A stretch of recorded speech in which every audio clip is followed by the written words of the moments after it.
فرمایا جس شخص نے مغرب اور عشاء کے درمیان 20 رکعت پڑھی، ہر رکعت کے بعد سورۃ فاتحہ کے بعد قل هو اللہ پڑھا، 20 رکعت پڑھی یعنی 10 دگانے. کتنے دگانے؟ 10. جس نے پڑھی مغرب اور عشاء کے درمیان 20 رکعت پڑھی، پہلی رکعت میں فاتحہ کے بعد ایک دفعہ قل هو اللہ بس پڑھی، توجہ سے، دھیان سے، خشوع سے، درد سے، جلدی نہ کریں. اب اس کے فائدے سنیں اور حیران ہو جائیں. فرمایا اللہ اس کے لیے جنت میں بے عیب اور بے جوڑ 2 محل عطا فرمائیں گے. کوئی عیب نہیں ہوگا، اس میں کوئی جوڑ نہیں ہوگا. اللہ اسے جنت میں عطا فرمائیں گے جس نے مغرب اور عشاء کی نماز کے دوران یہ عمل کیا. آپ بولے. اور آپ نے فرمایا جس نے سوتے وقت 30 مرتبہ قل هو اللہ پڑھی، ہر عمل کا انوکھا فائدہ ہے. اس کے لیے 1000 محل جنت میں اللہ بنائے. اور جس نے 200 مرتبہ پڑھی، اللہ اسے ایسا درجہ عطا فرمائیں گے. جس نے سورۃ قل هو اللہ 200 مرتبہ پڑھی، اللہ اس کو ایسا درجہ عطا فرمائیں گے کہ جس سے وہ راضی بھی ہوگا اور خوش بھی ہوگا. اللہ اس کو راضی کر دیں گے، ایسا درجہ عطا فرمائیں گے. اور فرمایا اگلی بات سنیں غور سے ذرا، میں بہت توجہ دلا کے سنانا چاہ رہا ہوں. فرمایا جس گھر میں سورۃ قل هو اللہ پڑھی جائے، اس گھر والوں کے ساتھ ساتھ ان کے پڑوسیوں کو بھی نفع ہوتا، اس کے پڑوسیوں کو بھی نفع ہوتا. اور بعض اوقات 40 پڑوسیوں تک نفع ہوتا ہے، بعض اوقات 4 پڑوسیوں تک نفع ہوتا ہے، اور بعض اوقات 11 پڑوسیوں تک نفع ہوتا ہے، 11 گھروں تک، بعض اوقات 40 گھروں تک. میں جو سورۃ قل هو اللہ پڑھتا ہے اس کے پڑوسیوں کو بھی نفع ہوتا ہے. رزق، عزت، روحانیت، دولت اس کے پڑوسیوں کو بھی نفع ہوتا ہے. بلائیں ٹلنا، مصیبتیں ٹلنا، آفات ٹلنا، حالات کا بہتر ہونا اس کے پڑوسیوں کو بھی نفع ہوتا ہے، اس کے پڑوسیوں کو بھی نفع ہوتا ہے، پڑوسیوں کو بھی. شکر ہے ہم سورۃ قل هو اللہ پڑھنے والے ہیں، انشاءاللہ ہمارے پڑوسیوں کو بھی نفع ہو. اور بتاؤں ایسے لوگوں کی قبر کے پڑوسیوں کو بھی نفع ہو. کئی لوگ ملے، مجھے بتایا کتابوں میں لکھا ہے، مجھے خطوں میں لوگوں نے لکھا، خطوں میں لوگوں نے لکھا. میرا 1984 سے لوگوں سے رابطہ شروع ہوا ہے، 40 سال ہو گئے، 2024 میں. بتایا کیا کہ کوئی قبرستان میں ایسا بندہ آیا جس کی وجہ سے ہماری بخشش ہو. قبرستان میں ہمارے پڑوس میں کوئی ایسا بندہ آیا اور جس کی وجہ سے ہماری کیا ہو گئے؟ بخشش ہو. کوئی ایسا بندہ آیا، پڑوسیوں کو بھی نفع ہوتا. جو عشاء کے بعد 2 رکعت پڑھے اور رکعت میں قل هو اللہ 15 بار پڑھے، اللہ جنت میں اس کو 2 محل عطا فرمائیں گے. اکٹھی کر لیں سعادتیں، کر لیں اس کریم ہے. بعض اوقات میں ایک جگہ بیٹھا تھا، کہنے لگے میرے والد فلاں، میرے دادا فلاں، ان کی فلاں جگہ دربار فلاں فلاں فلاں. اور اس کا ایک کلاس فیلو تھا، ساتھی تھا، کہتے تھے یہ کام اکٹھے کرتے تھے، نہ عید نہ نماز نہ جمعہ، اور باقی ساری کہانی. اور میں خاموش سن رہا تھا اور میرے اندر آواز آ رہی تھی، اللہ کے وعدے تیرے ساتھ ہیں اور تیری نسلوں کے ساتھ ہیں. اللہ دے گا، وہ تیری مرضی ہے، اسے خیر پہ خرچ کر یا شر پہ خرچ کر. اللہ کہتا ہے سورۃ قل هو اللہ پڑھو، اعمال کرو، تسبیحات کرو، یہ وظیفے کرو، یہ عمل کرو، یہ صلہ رحمی کرو، اور لوگوں کے ساتھ، رشتہ داروں کے ساتھ درگزر کرو. اللہ کہتا ہے میں تمہیں دے کے رہوں گا، تمہاری نسلوں کو کھلا کے رہوں گا، پلا کے رہوں گا، عطا کر دوں گا. اور ساری دنیا بھوک قحط مہنگائی کرے گی، تیری نسلوں کو وہ دوں گا کہ تیری نسلیں آباد اور شاد ہو جائے. میرے پاس ایک صاحب آئے،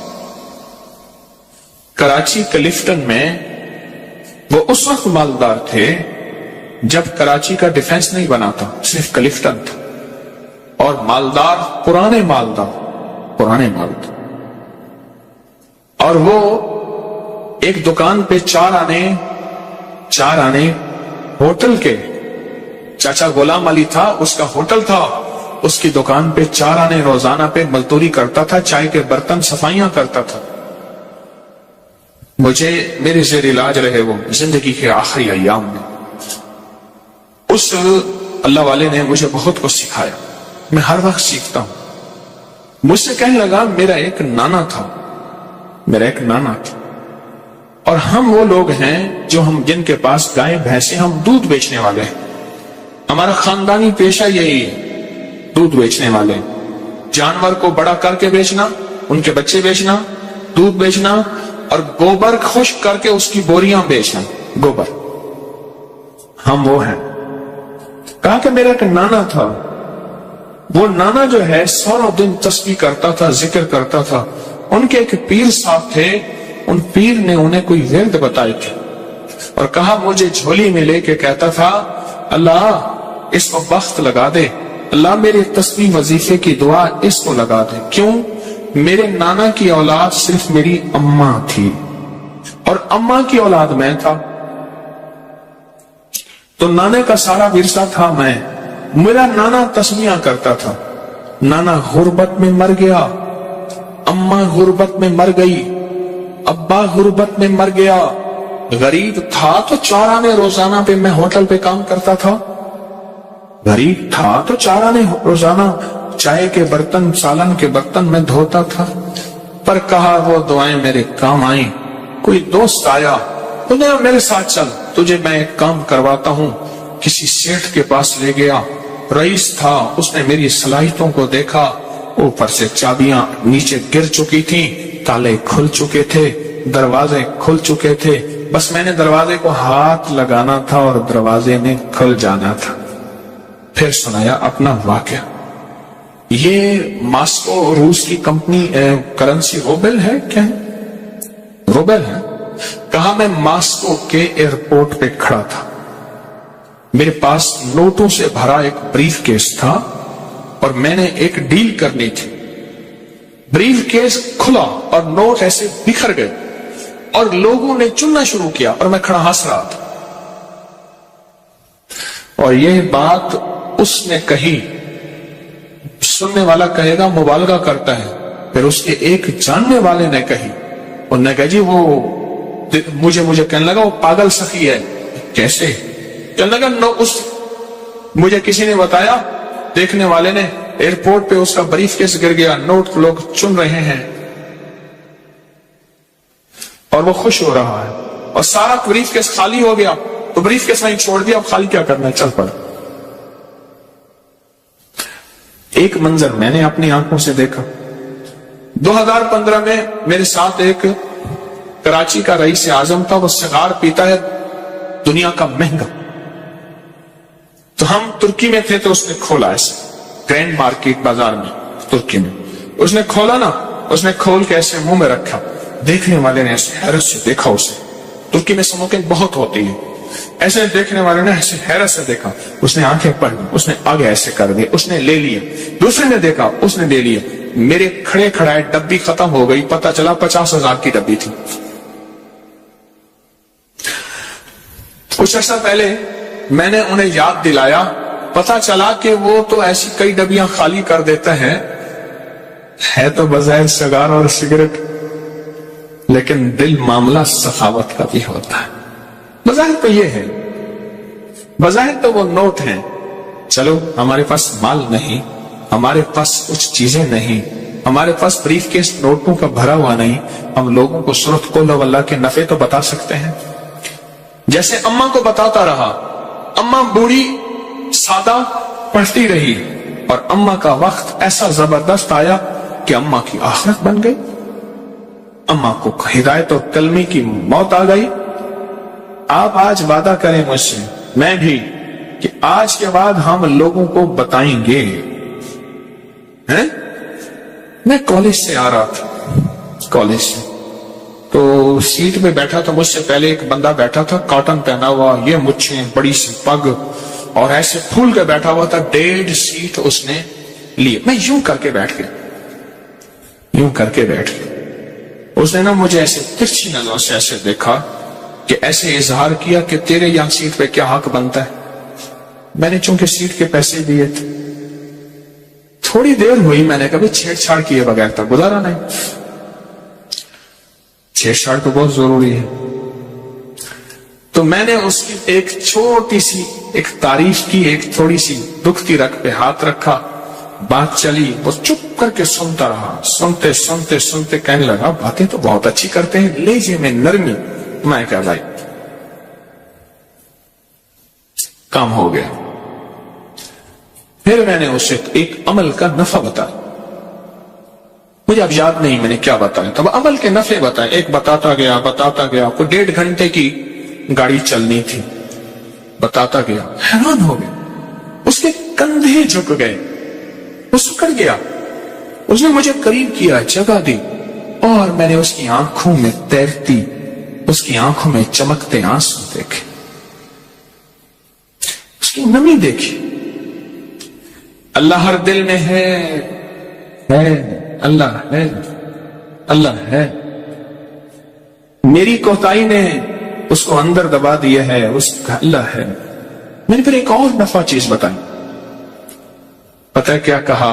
کہا الیکشن میں کھڑا ہوا تھا. اب اگلی بات سے، الیکشن میں کھڑا ہوا تھا، اتنے لاکھ لگا دی، ہار گیا. دروازے کے سامنے آ کے ڈھول بجاتے ہیں، ٹینشن میں چلا گیا ہوں. دوست نے کہا ہے چپ کر کے بیٹھ کے میرے پاس آ جا. اب دوست کے پاس وقت گزارنے جا رہا ہوں اور دل کہتا ہے مر جاؤں. ساری جمع پونچھی لگا دی. مجھے بتایا تھا کہ تو جیت جائے گا، فلاں ٹھیکے دلوائیں گے، فلاں یوں کاروبار کروائیں گے، فلاں یوں کروائیں گے. پیسے تو ایسے چٹکیوں میں نکل آئیں گے. ہمارے ایک مرحوم دوست کہتے تھے کوئی کام بھی ہو نا، کہتے تھے بس آپ نے چائے پکانی ہے، جتنی دیر چائے پکنے میں لگنی ہے کام ہو جانا، مسئلہ ہی کوئی نہیں. کہا کہ آپ کے آگے ڈھول بجاتے ہیں، ناچتے ہیں، مجھے پریشان کرتے ہیں. زچ ہو کے ایک دوست کے پاس جا رہا تھا اور جی چاہتا ہے مر جاؤں. دوست نے کہا آ جا، کچھ باتیں کروں گا، دل بہلاؤں گا. آپ نے جو یہ بات بتا دی نا، پتہ ہے اس نے کیا لفظ کہا؟ کہا دوست کے پاس جا کے میں نے سوچا تھا تاش کھیلوں گا، یہ کروں گا، یہ کروں گا، یہ کروں گا، کچھ اور بھی چیزیں تھیں. کہا اب بیٹھ کے یہی کروں گا. نہ دولت سے، نہ دنیا سے، نہ گھر آباد کرنے سے تسلی دل کو ہوتی ہے، خدا کو یاد کرنے سے. اب یہ کام جا کے اپنا سرمایہ جیب میں رکھ کے اور دل میں رکھ کے، اس کو سخی کہتے ہیں؟ نہ. اب ایک سخی کملی والے کے ہم امتی ہیں تو ہمیں سخاوت پھیلانی ہے، محبت پیار سے بات رکھنی ہے. سرکار کا فرمان ہے، جو شخص غزالی کرم اللہ اس سے فرمان ہے، غزالی کا فرمان، میں جو شخص قبرستان سے گزرے اور صرف ایک دفعہ قل ہو اللہ پڑھ کر تمام قبرستان والوں کو بخش دے تو اس سے مردوں کے بقدر ثواب ملے گا. جتنی میتیں اس قبرستان میں ہوں گی، قبریں ہیں نہیں ہیں، مٹ گئی ہیں یا نہیں ہیں، ان کا اب موجود ہے یا نہیں، جتنی بھی قبریں ہوں گی قبرستان میں، میتیں ہوں گی، میتیں، قبریں نہیں، میتیں، ان سب کے بقدر اس کو ثواب ملے گا. اور حضرت ابو ہریرہ فرماتے ہیں، ارشاد فرمایا، جس نے فجر کی نماز کے بعد 12 مرتبہ سورۃ قل ہو اللہ پڑھ لی، اب سنیں اسے کیا ملے گا. فرمایا اس نے پورا قرآن 4 مرتبہ پڑھا، اور اگر وہ اس دن کوئی خطا نہ کی اس نے، تو میں اس دن روئے زمین کے افضل ترین لوگوں میں شمار ہوگا. روئے زمین کے افضل ترین لوگوں میں اس کا شمار ہوگا. میں آ رہا تھا ٹرین میں تو مجھے ٹرین میں بٹھایا نا، تو جس بوگی میں بٹھایا اس میں کیبن ہوتا ہے نا 6 والا کیبن، یہ جو فاسٹ ٹرینیں ہیں، تیز ٹرینیں ہیں، مجھ سے پہلے 5 کچھ تھے جو پنجاب کے تھے اور ڈرامہ کر کے آ رہے تھے، کالے میرے کپڑے تھے، کالا میرا ویس، پتہ نہیں اس طرح کا کوئی ڈرامہ بتایا تھا مجھے، وہ کر کے آ رہے تھے۔ ان کے گانے بجانے کے اوزار لٹکے ہوئے تھے ادھر ادھر۔ جب میں گیا نا، ٹرین رکی، تو ایک بندے نے دوسرے کو خاص مخصوص لہجے میں کہا، جس کا مطلب یہ ہے کہ رنگ بھنگ آ گئی۔ دوسرے نے کہا کباب کی میں کھاسے آگے ہڈی آئی، کباب ہڈی آ گئی ہے۔ تیسرے نے اور کہا، چوتھے نے اور کہا۔ میں چپ کر کے بیٹھ گیا۔ کچھ دوستوں نے چلتے چلتے مجھے بسکٹ، سافٹ ڈرنک، چیزیں، بہت ساری چیز دے دی تھی۔ میں کیا کروں گا، حضرت لے لیں، اور ان کی قدرت نے پہلے سے انتظام کیا۔ اچھا، میں نے کہا آئیں آپ کھائیں۔ کوئی اوپر لیٹا ہوا تھا، کوئی تھکے ہارے مارے کٹے، میں نے ان کو کھلانا شروع کر۔ دوسرے نے کہا، اس کو دیا، ان سے باتیں کی، محبت کی، ان کے ساتھ تعلق کی باتیں کی۔ وہ ہنسنا شروع ہو گئے، سارے اکٹھے ہو گئے، کھلانا پلانا شروع ہو گئے، خوب کھلایا، خوب پلایا، اور بھی چیزیں تھیں ان کو دیا، ان سے باتیں کی، کرتے کرتے وہ قریب آ گئے۔ پھر اپنا کام شروع، بس پہلے دل لو پھر دن لو۔ دل تو لیتے نہیں، پھر کہتے میری بات کو اس نے پھینک دیا تھا، دل تو لے اس کا۔ پھر جو میں نے نفع بتائے، کیونکہ شوبز کی دنیا میں میرا اب تک تجربہ ہے، جادو، جنات، حسد، یہ چیزیں ہر جگہ ہیں، لیکن یہاں کچھ زیادہ ہی ہوتی ہیں۔ وہ جو بتائے میں نے، اب رات گزر گئی، ان کی تو راتیں جاگتی ہیں۔ میں کہوں میں سوؤں، وہ کہ تو کیسے سوئے گا؟ میں نے کہا مجھے سونے دے۔ میں نے اس لیے دانستہ اوپر والی برتھ لی ہے کہ ہلے گلے نہ ہو، وقت پہ سوؤں، وقت پہ اٹھوں۔ وہ کہیں تو کیسے سوئے گا؟